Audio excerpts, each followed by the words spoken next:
बात सुन तनी। आगे दाल खिला चाहे भात खिला अतहियो रूठबा। अच्छा हेगे मौगी लेने बिना नहीं सुतावा।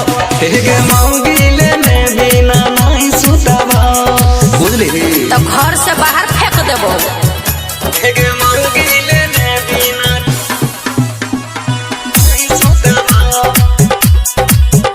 हेगे मौगी लेने बिना नहीं सुतावा।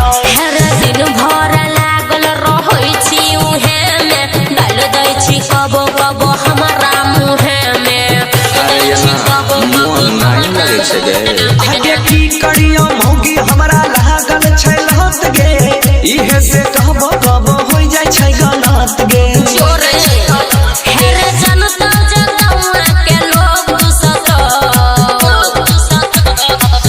ए बोले सुनै छी आगे मुर्गा खिलाई भी भात खिलाई भी भीख मांगे खियाबो। अतहियो रूठबा।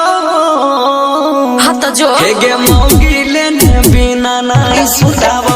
हेगे मौगी लेने बिना नहीं सुताबो। जो न रे वैसे बनिया बकरी के मुंह पी ले। हेगे मौगी लेने बिना नहीं सुताबो।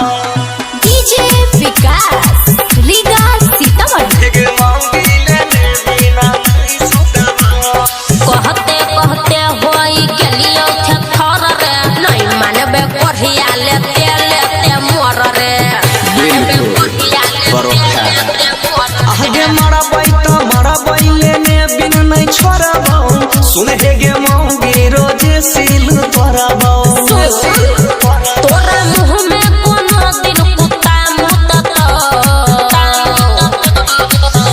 सुन सीरियस बोले छी। की आगे गायर दही चाहे ठुनका मारे अच्छा।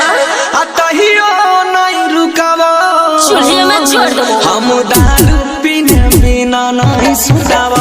एक पैक लेने बिना नहीं सुताबो। चल दे देवी तो दे नहीं तो ले लेबो। जोरे कुत्ता कहियो न सुधरबे तू।